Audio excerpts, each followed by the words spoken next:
你家的廚房是不是也有一條不成文的家規，叫做不加味精，媽媽不買，阿媽不用出去吃麵的時候，還要特別交代老闆不要加味精哦。好像只要碰到那1小時白色結晶，就會頭痛、口渴、脖子緊，隔天起床眼睛還會腫。這個觀念，很多家庭守了一輩子，守得比祖傳食譜還虔誠。但是今天，我要跟你講一個可能會顛覆你幾十年觀念的故事。你知道嗎？味精症候群這個說法，最早是從1968年一封讀者投書開始的。注意聽哦，是投書，不是研究，不是實驗，就只是一封信。一位醫師寫信給美國一本很有權威的醫學期刊，說他去中國餐館吃完飯以後，脖子麻麻的，有點心悸，全身無力。他自己也只是用猜的，猜可能是料理久，可能是鹽放太多，也可能是味精。結果媒體一報道，全世界就只記住了2個字：味精。一個沒有任何實驗根據的猜測，就這樣變成了流傳60年的常識。之後超過半個世紀，全世界的科學家用最嚴謹的雙盲實驗，一次又一次想抓味精的把柄。結果你知道怎麼樣嗎？抓不到，就是抓不到。因為味精的成分叫麩胺酸鈉，它跟番茄、昆布、香菇、起司裡面天然的鮮味物質根本就是同一個東西。你不敢碰味精，卻天天喝番茄蛋花湯，吃滷肉飯淋醬油，這中間到底發生了什麼事？更重要的是，當大家的眼睛都盯着味精的時候，真正該小心的東西反而大搖大擺地走進你家廚房。它包裝漂亮，上面印着飽滿的香菇、肥美的干貝、金黃的雞湯照片，看起來天然又高級。很多媽媽還覺得我用這個比味精健康多了。但是食安專家會告訴你，包裝上只要出現那3個字，你就要多想3秒。那3個字是什麼？我先賣個關子，影片後段會完整揭曉，還會教你一套成分表3秒判讀法。以後站在超市貨架前面，3秒鐘就能分辨誰是好人，誰是地雷。今天這一集，我們就來還味精一個公道，也把真正的兇手揪出來。請你一定要看到最後，因為最後揭曉的那3個字，8成就在你家流理台上。我們先把時間拉回1968年，那一年，美國一位華裔醫師在中國餐館吃完飯以後，覺得不太舒服，脖子後面麻麻的，心悸，覺得虛弱。他把這個經驗寫成一封短短的讀者投書，寄給美國一本非常有名的醫學期刊。他在信裡面其實很老實，說我不知道原因是什麼，可能是料理用的久，可能是鈉太多，也可能是味精。你聽清楚哦，他自己一口氣列了好幾個嫌疑犯，味精只是其中一個。結果呢，信登出來以後，其他讀者跟着投書，媒體跟着報道，標題越下越聳動。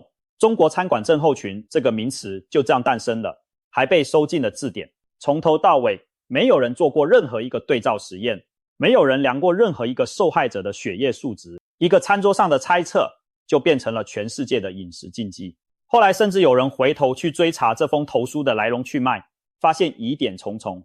但這已經不重要了，因為壞印象一旦種進人心裡，就拔不掉了。你想想看，這像不像社會新聞裡的冤案？隔壁鄰居說，我看8成是他做的，結果全村的人就認定是他做的，一關就是60年。味精就是那個被關了60年的嫌疑犯。而且說句不好聽的，當年這個標籤會貼得這麼牢，多多少少帶着對亞洲食物的偏見，好像東方餐館的菜就是比較可疑。同樣的麩胺酸撒在意大利麵的起司上就叫人間美味，放進炒飯裡就變成毒物，你說冤不冤？台灣也一樣，從我們爸媽那一輩開始，味精傷身就變成廚房裡的信仰。自助餐老闆被客人念，麵攤特地掛出本店不加味精的牌子，當招牌好像不加味精就直接等於健康。可是這麼多年來，很少有人回頭問一句，這個說法的證據到底在哪裡？好，一定有人會說，就算起源很瞎，搞不好味精真的有問題啊。這個問題問得非常好。下一段我們就來看看味精到底是什麼做的。答案可能會讓你嚇一跳，因為它跟你每天吃的番茄關係近到像親兄弟。味精的化學名字叫麩胺酸鈉，講白話一點就是麩胺酸加上鈉。鈉你很熟，就是食鹽裡面那個鈉。那麩胺酸是什麼？它是一種氨基酸，而氨基酸就是蛋白質的零件。你身上的肌肉，你早餐吃的蛋，中午吃的豆腐，晚上吃的魚，裡面通通都有麩胺酸。它不是實驗室發明出來的怪東西，它是大自然裡面最普通、最常見的營養成分之一。更妙的是，麩胺酸正是鮮味的來源。1908年，一位日本科学家在喝昆布湯的時候發現，這個湯的美味不是酸，不是甜，不是苦，也不是鹹，是另外一種說不出來的好味道。他從昆布裡面把這個物質分離出來，發現就是麩胺酸，並且把這種味道命名為鮮味。後來科學家更進一步證實，我們的舌頭上真的有專門感應麩胺酸的接收器。鮮味是排在酸、甜、苦、鹹之後的第5種基本味覺。換句話說，你的舌頭天生就是設計來喜歡它的。哪些食物的麩胺酸特別多？講出來你會笑。番茄、香菇、昆布、起司、醬油、魚露、干貝、洋蔥、玉米、豌豆，還有台灣人最愛的柴魚。你有沒有想過，為什麼番茄炒蛋這麼下飯？為什麼滷肉一定要加醬油？為什麼阿嬤煮湯要丟一把柴魚？因為這些通通都是天然的鮮味炸彈。研究還發現，連媽媽的母乳裡面麩胺酸的含量都很高，比牛奶高出好幾倍。也就是說，你人生喝下的第一口食物本身就是鮮味十足的。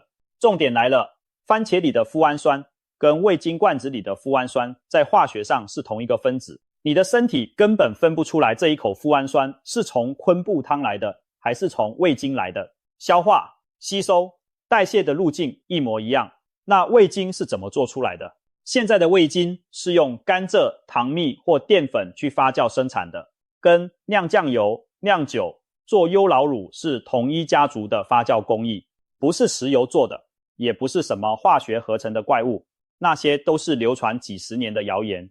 講到這裡，你可能會想，好，就算成分天然，那些吃完真的頭痛、口渴的人，難道都是假的嗎？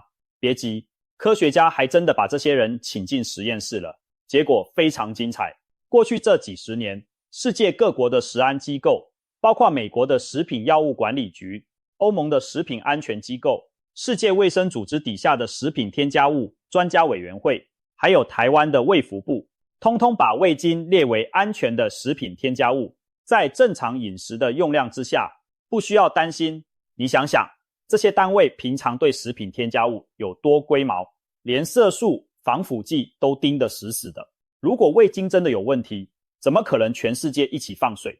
更有說服力的是雙盲實驗，科學家特別去找那些自認對味精過敏的人，就是吃完中國餐館必定頭痛、必定口渴的那一群。實驗怎麼做？把味精裝進膠囊，另外準備外觀一模一樣，但裡面完全沒有味精的安慰劑膠囊。受試者不知道自己吞的是哪一顆，連發膠囊的研究人員也不知道。這就叫雙盲，最能排除心理作用。結果你猜怎麼樣？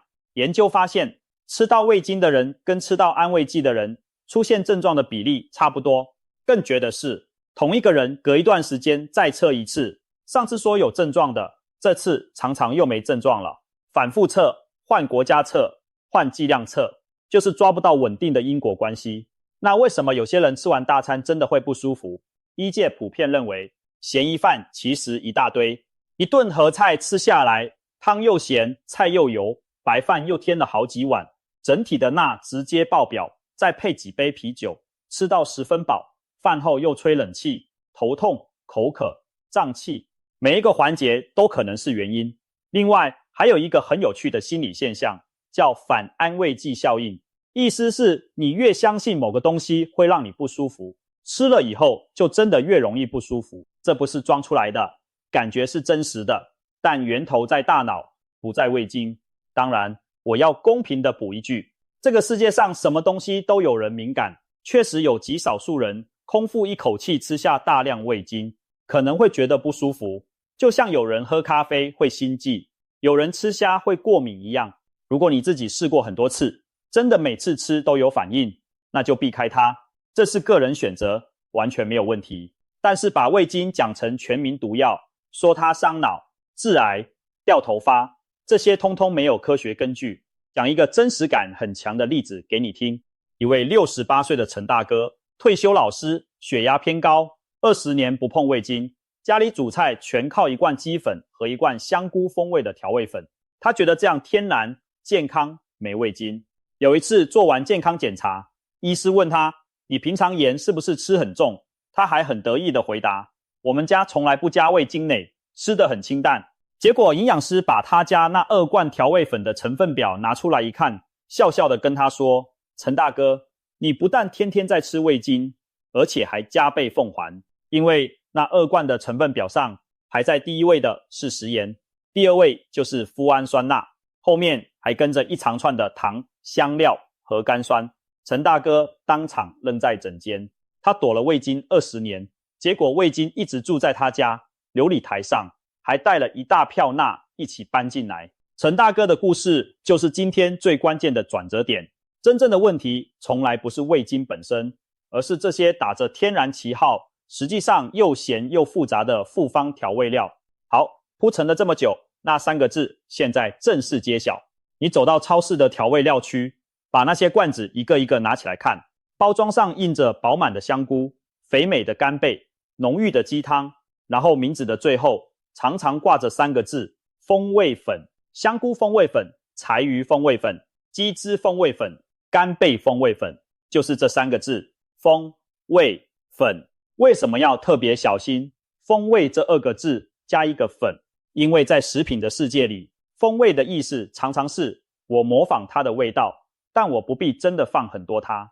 一罐香菇風味粉，真正香菇的含量可能只有一點點，味道主要是靠香料去模擬出來的。一罐干貝風味粉，你想在裡面找到多少真的干貝？很難。那罐子裡裝的主要是什麼？把成分表翻過來看，排在最前面的10之8九是食鹽。成分表有一個鐵則，含量越多的排得越前面，鹽排第1位，代表你買回家的本質上是一罐加了香味的鹽。再往下看，第2位、第3位常常就是麩胺酸鈉，也就是味精本人，再加上核苷酸類的鮮味劑，就是俗稱高纖的成分，然後是糖、麥芽糊精、油脂、香料。所以那些說我不用味精，我都用風味粉的人，其實是花更貴的錢買了味精加一大堆鹽和糖的組合包。這才是整件事最諷刺的地方。味精被關在冤獄裡60年，而這些高鈉複方調味料披着天然食材的外衣，天天出現在你家的湯鍋裡，沒有人懷疑過他們。你要知道，對台灣的中老年人來說，真正有明確證據跟高血壓、心血管疾病、腎臟負擔直接相關的是鈉吃太多。醫界建議，成人一天的鈉最好控制在2400毫克以內，大概等於6公克的鹽。可是台灣人平均吃下去的量遠遠超過這個數字。鈉從哪裡來？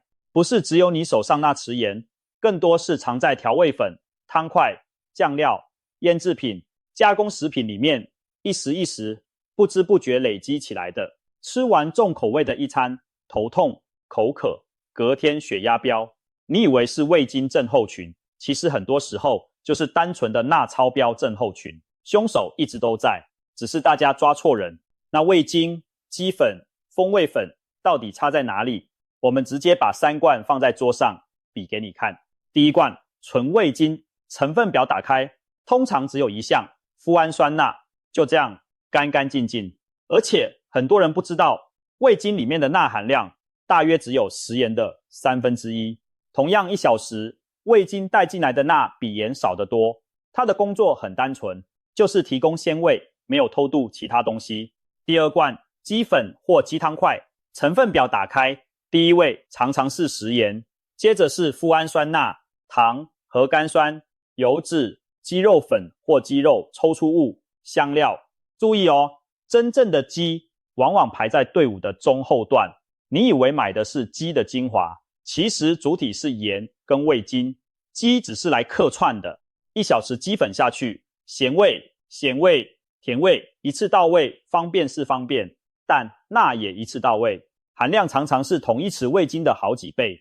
第3罐各種風味粉，結構跟雞粉基本上是雙胞胎，鹽打頭陣，味精和核苷酸當主力，再用香料模擬香菇、柴魚、干貝的氣味，最後在罐子上印一張漂亮的食材照片。3罐比下來，你會發現一件很妙的事，最被大家嫌棄的純味精，反而是成分最單純、鈉最低的那一個，被當成健康升級版的雞粉和風味粉，才是鈉的大本營。這就像班上被貼標籤的那個學生，其實最老實，真正調皮的是坐在前排看起來乖乖的那幾個。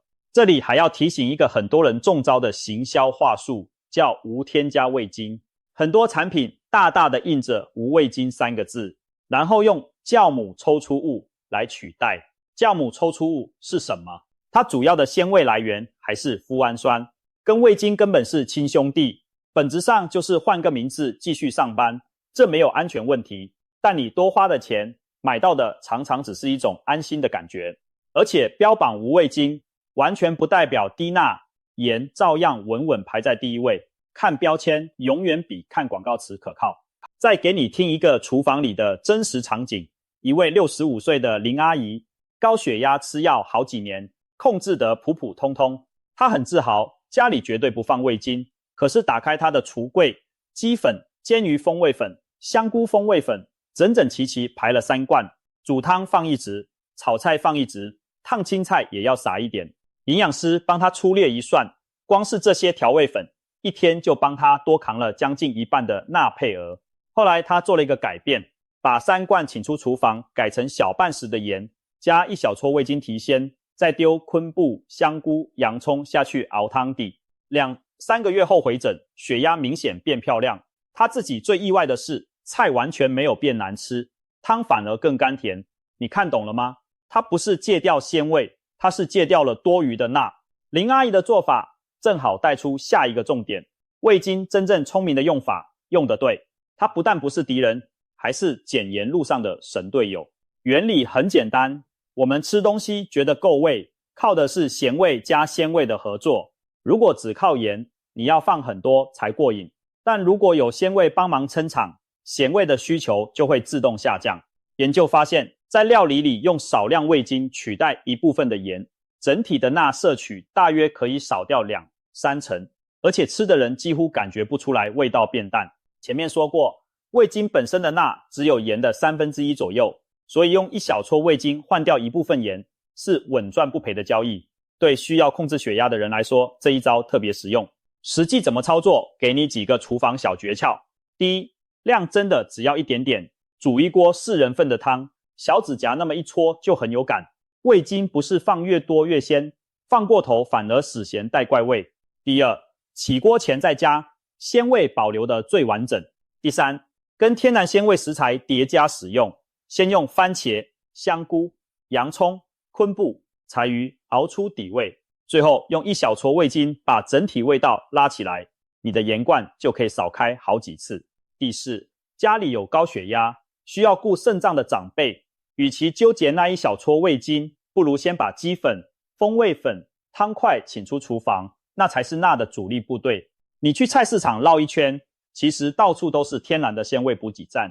乾貨攤買1小包昆布，1把乾香菇，回家泡水就是現成的高湯底。菜攤挑幾顆熟透的番茄，1顆洋蔥切一切下鍋炒軟，甜味鮮味自己就跑出來。連超商都買得到的無鹽番茄汁，拿來當咖喱或燉菜的湯底，鮮味加倍，鈉不加倍。這些天然食材先把味道的地基打好，最後那1小撮味精只是畫龍點睛。你會發現鹽罐真的越開越少次。外食族也是同樣的邏輯，你在自助餐夾菜，在早餐店點蛋餅，在麵攤叫一碗湯麵，真正該注意的不是老闆有沒有加味精，而是湯喝了幾碗，醬油膏淋了幾圈，醃制小菜夾了幾樣。一碗湯麵如果把湯喝到見底，那可能就逼近一天配額的一半，這比那1小撮味精的影響大太多了。下次別再問老闆有沒有加味精，改成跟老闆說湯不用喝完，醬少一點，這才是真正有感的健康行動。好，觀念都建立了，最後我把今天的精華濃縮成一套超市現場直接能用的成分表3秒判讀法。第1秒，看成分表的第一位，成分表是照含量多寡排序的，排第一位的就是這罐東西的本體。如果第一位是食鹽，不管包裝印的是香菇還是干貝，它本質上就是一罐調味鹽，請把它當鹽來用，下手要輕。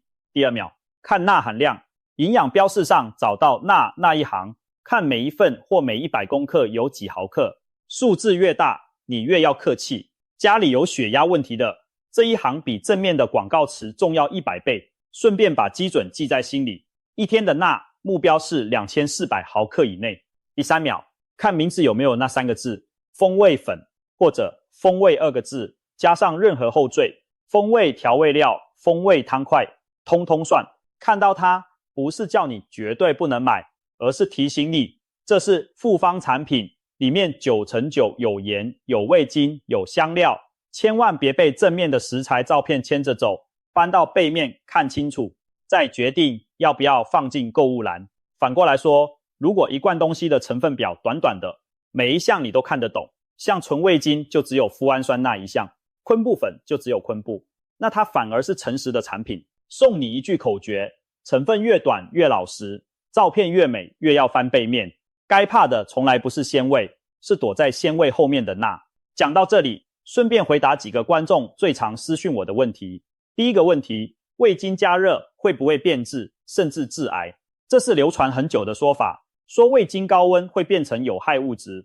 實際上，一般家庭的煎煮炒炸溫度，味精是穩定的，而醫界目前也沒有證據顯示它加熱後會產生致癌物。